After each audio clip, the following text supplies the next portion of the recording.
Good day, everyone. Today, we will talk about the simple annuity due, where your payments made at the beginning of period and where your payments per year is same as the number of compounding period time.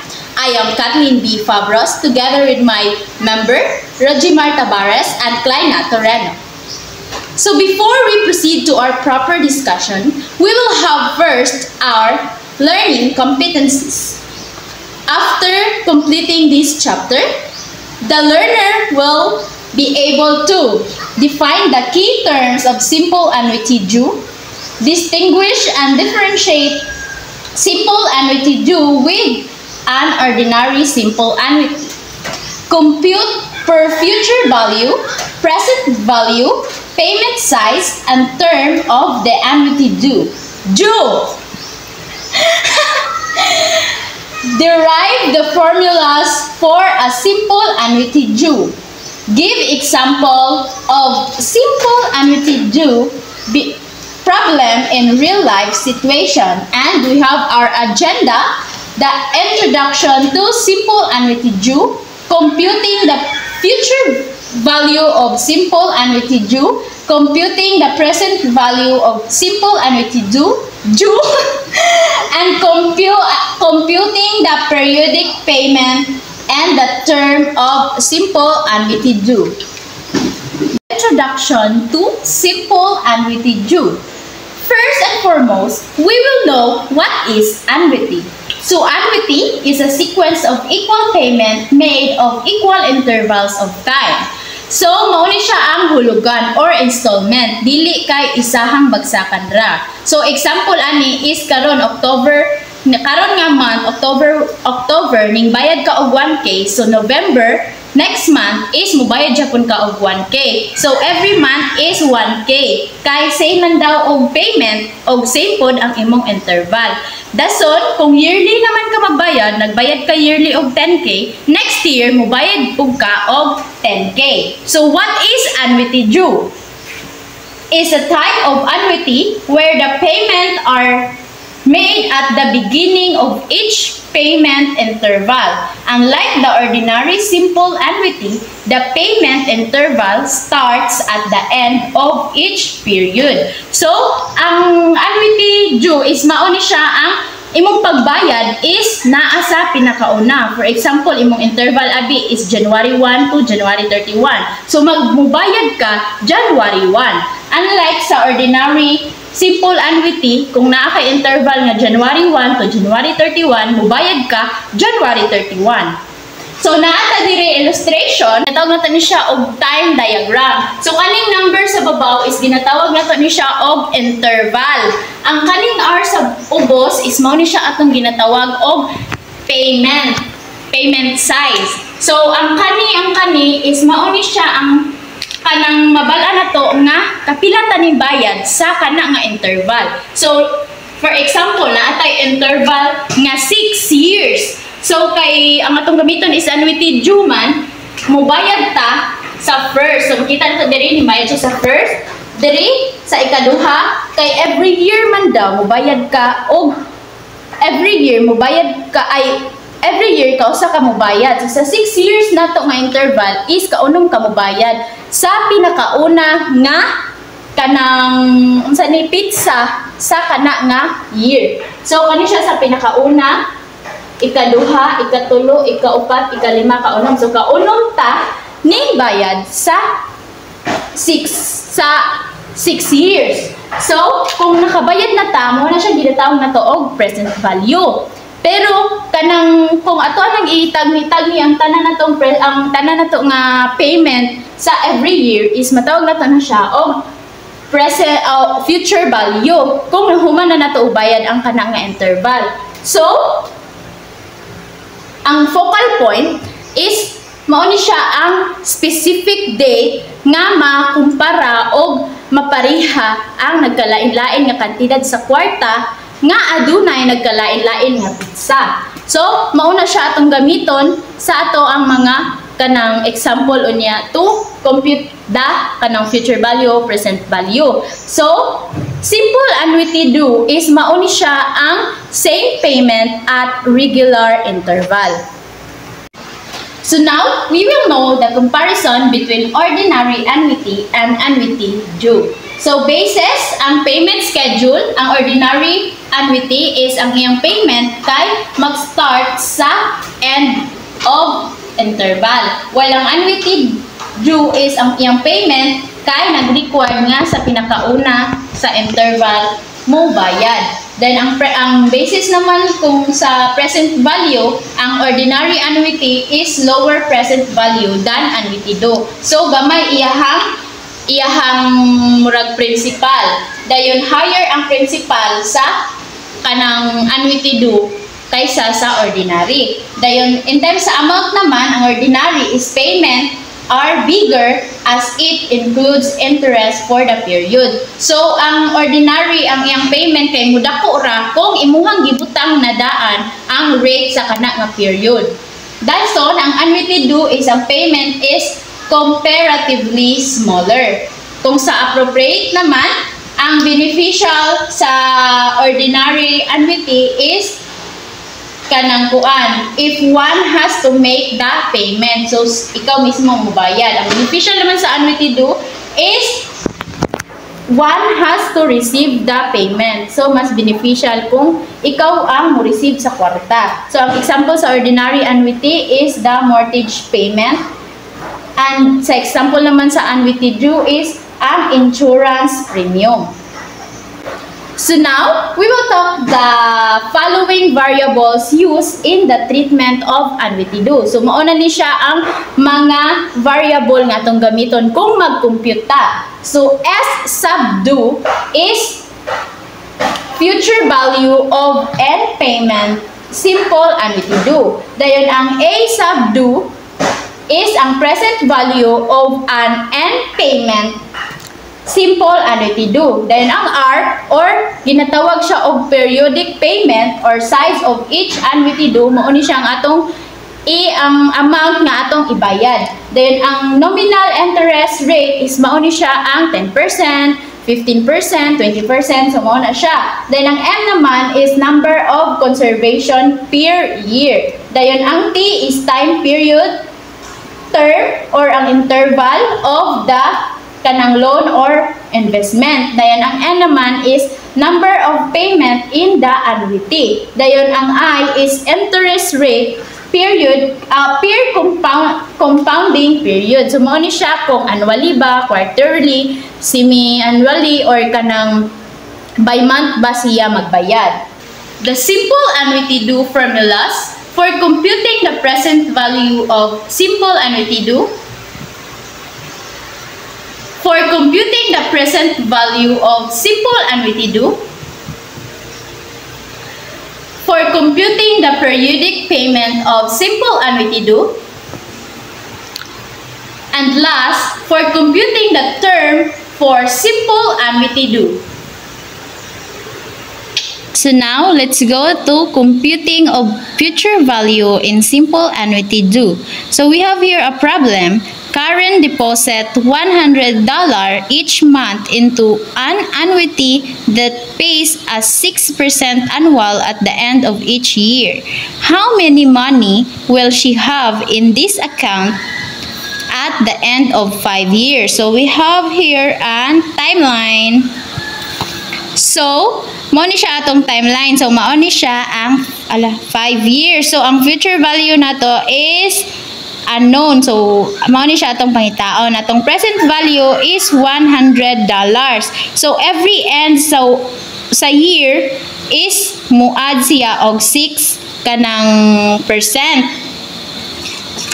Dayon ang atong formula nga atong gamiton is S sub due is equals to R, quantity of 1 plus I to the power of N plus 1 minus 1 all over I minus 1. So, ang atong given is ang R, ang saning periodic payment, which is ang $100. Ang atong I is mao ni siya ang 6%. Or kung ato i-convert into decimal, mahimo siya 0.06. Dayon ang conservation per year is ang 5. Dayon i-times na to sa annual, kay annually man ang gipangayo. Annually man ay pangayo, so is equals to 5. So, ang kanang given is substitute ra nato sa ato ang formula. So, mahimo na siya in ani. S sub 2 is equals to 100 quantity of 1 plus 0.06 to the power of 5 minus 1 minus 5 plus 1 minus 1 all over 0.06 minus 1. So, atuan na ni siyang i-simplify. 1 plus 0.6 is mauna ni siya. Then, 5 plus 1, 6. So, simplify. Kaning 1.06 to the power of 6, mahimo na ni siyang 1.4185, 19, 11, 22, 6 minus 1. Dayon is, simplify na po nato siya ang babaw. Mahimo na lang siya kay may nasa naman og 1. So, ang magpabilin ang iyaharang decimal point. Dason, ang atuan na po ni siyang i-divide ang duha. So, ang gawas is mo ni siya 6.9753 1853767. Then, minus 1. So, kani atong unahon og solve. Is, mahimo na lang siyang, ang 6 minus og 1, mahimo siyang 5. Then, copy the decimal. Dayon, ang atong future value, i-times ito 100 og sa katong 5.97, kaning amount. I-times ito siya, mahimo siya og 597.53 dollar. So, mauni siya ang atong future value pag abot na sa 5 years. So now, we will go on how to compute the present value of simple annuity due. So we have here a problem. If payment of $20,000 are to be made at the beginning of each year for next 15 years at an interest rate of 4% compound annually, what is the present value of the annuity? So, we have here a timeline. Kaning line is mao ni siya ang 15 years. Dayon ang atong present value is kanang mao ni ang ato ang pangitaon. So, we have 4% compound annually og $20,000 annual payment at beginning. So, pangitaon na to ang present value. So, atong gamiton nga formula is mao ni siya. A sub due is equals to R, quantity of 1 minus 1 plus I to the power of 1 minus N, all over I plus 1. Then, ang atong given is R. Ang atong periodic kanang payment is $20,000. Ang atong N is mo ni siya ang 15 times 1 kay annually man every year go no. So, i-times nito ang 15 sa 1 kay annually. So, 1 every year. So, is equals to 15. Dahil ang I na to is 4. Ang ato ang gi-convert into decimal. Mahimo siya 0.04. So, kaning given, ato ani siyang i-substitute sa ato ang formula. So, mahimo na siyang inaani. A sub due is equals to 20,000, quantity of 1 minus 1 plus 0.04 to the power of 1 minus 15 all over 0.04 plus 1.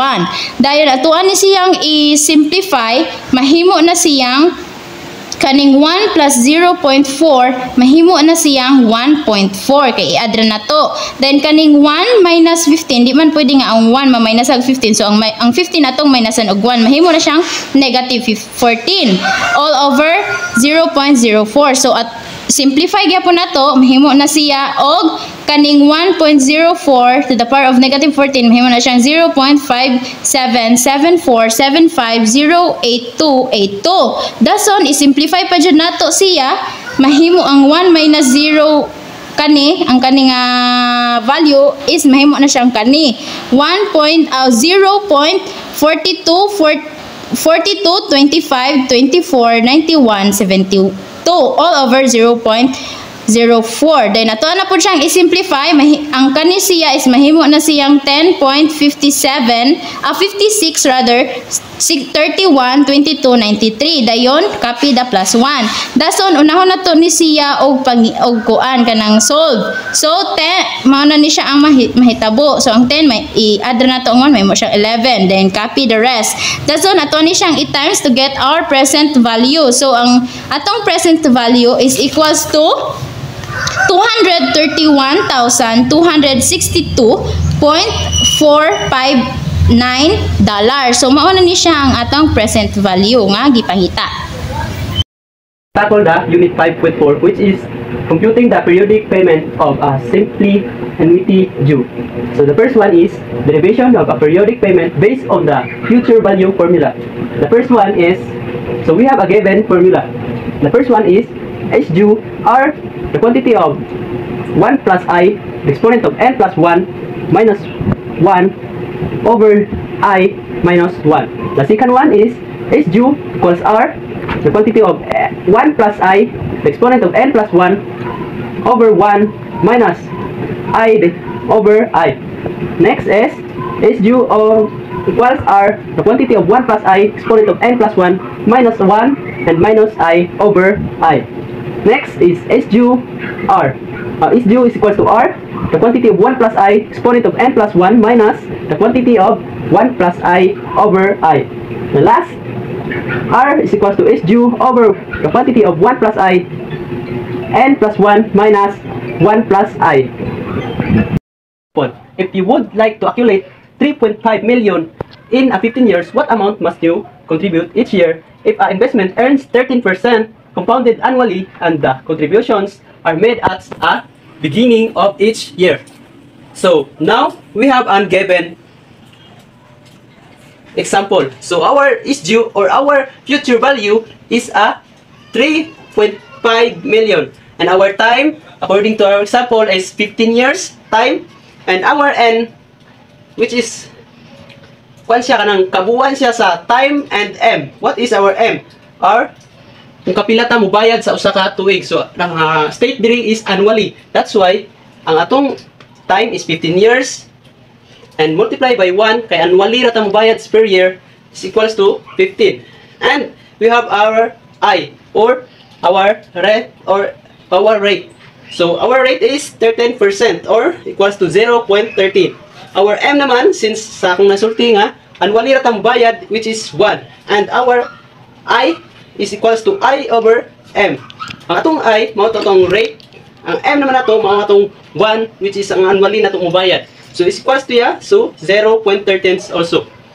And now, we have our solution using the formula, which is pangitaon na to ang R. Or sa atong previous topic, mao ang principal. Parihara ni siya ang R or ang atong sa previous topic na to nga principal. So, since we have na ang future value or is due, so let's use the R is equals to is due over the quantity of 1 plus I, exponent of n plus 1 minus the quantity of 1 plus I.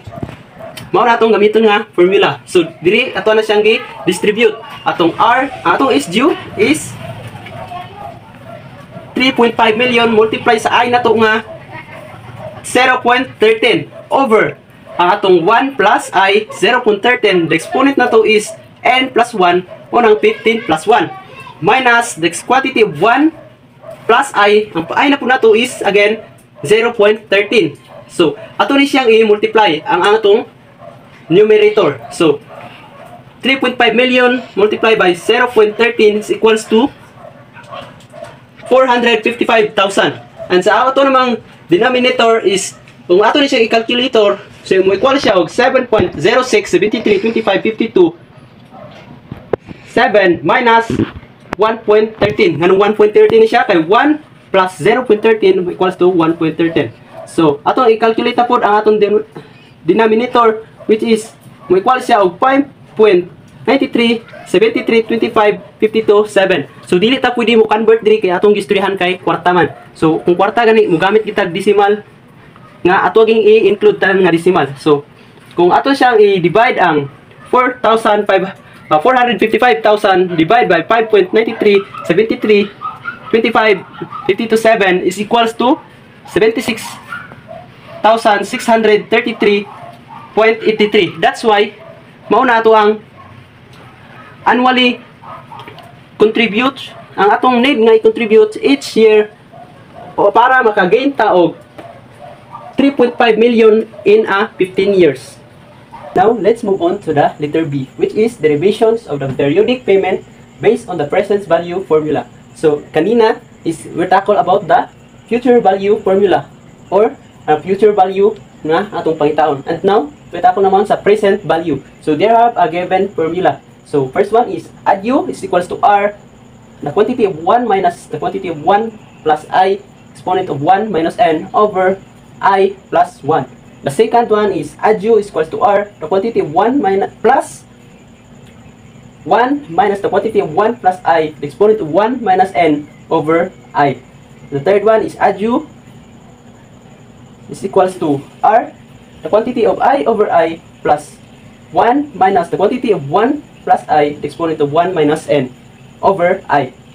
The fourth one is add u is equals to r, the quantity of 1 plus I minus 1 plus I, exponent of 1 minus n over I.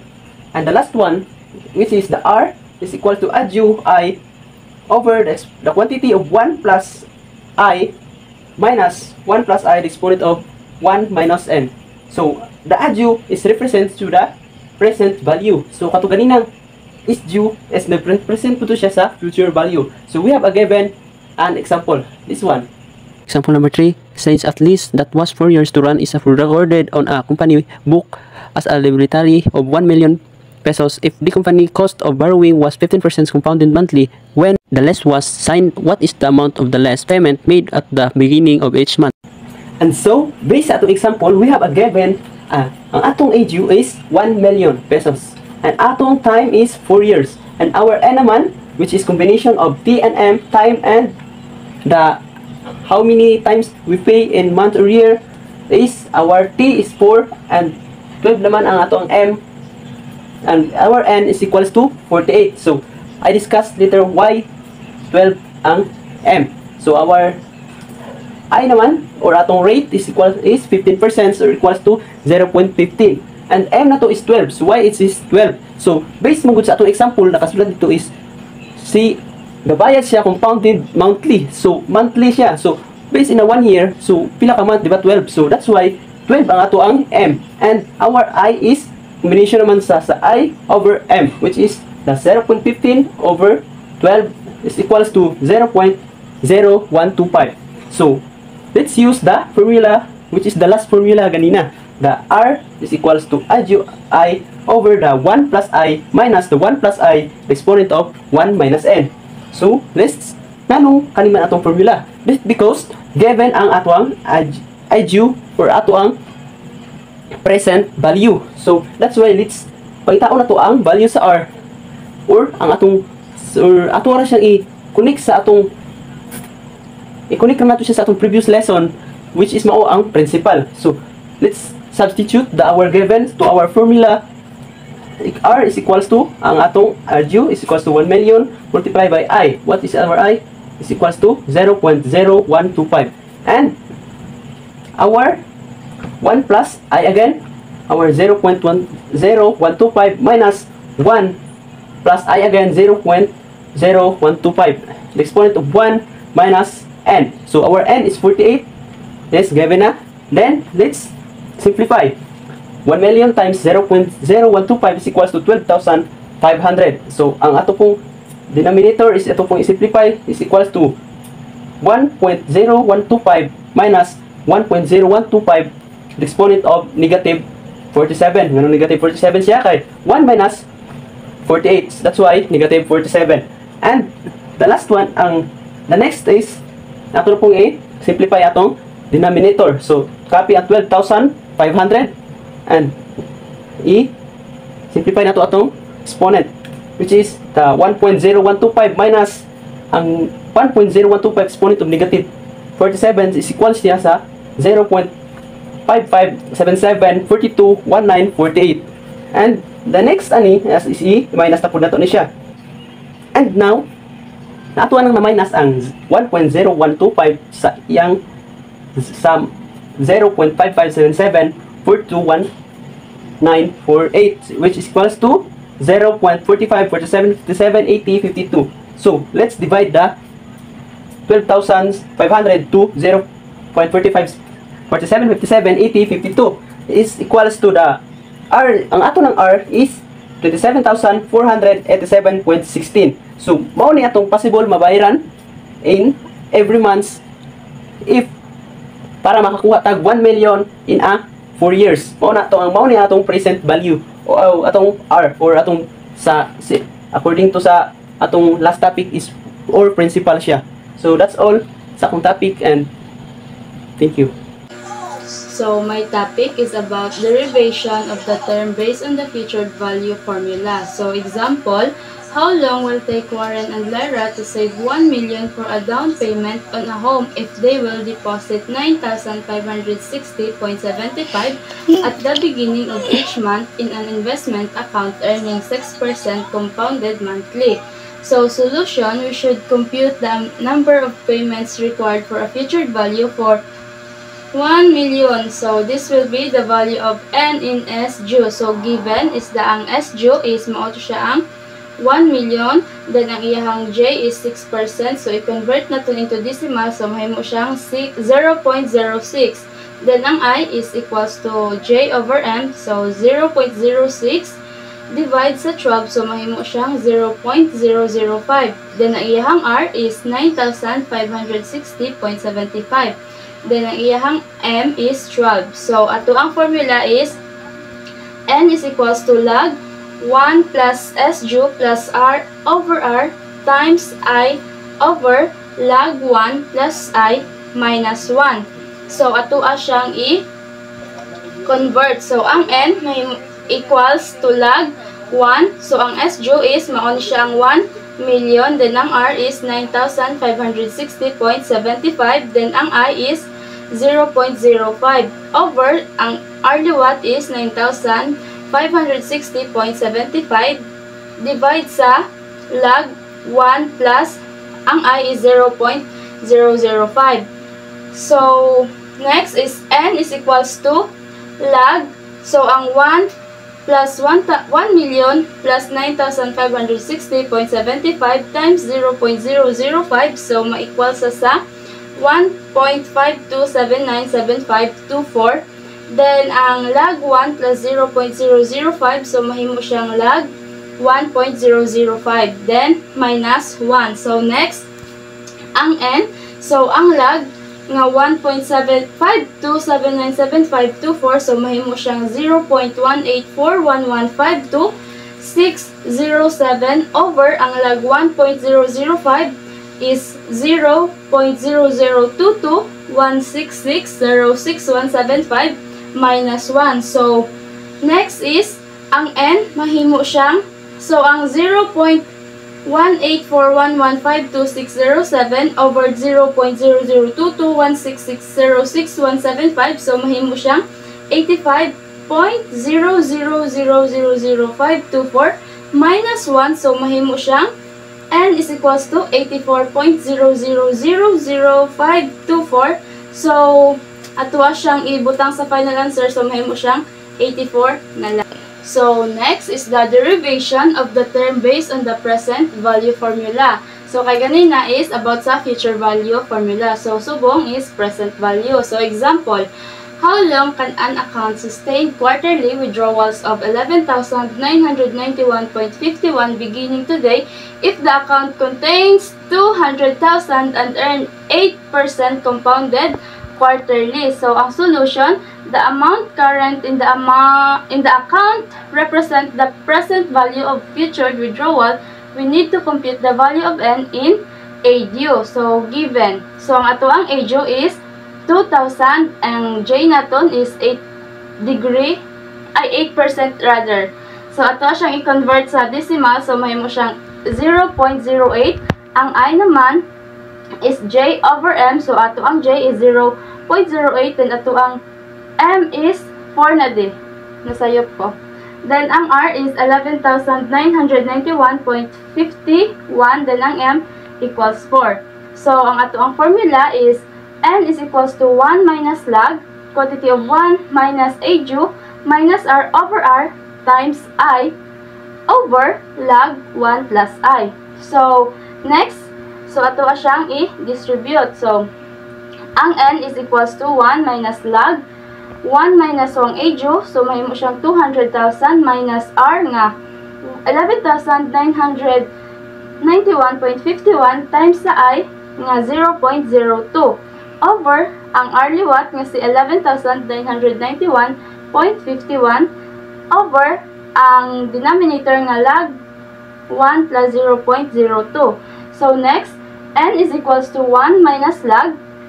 So ang answer sang 1 minus 200,000 minus 11,991.51 times 0.02 is lag 0.6864306,664 over, so ang lag 1 plus 0.02, so mahimo siyang lag 1.02.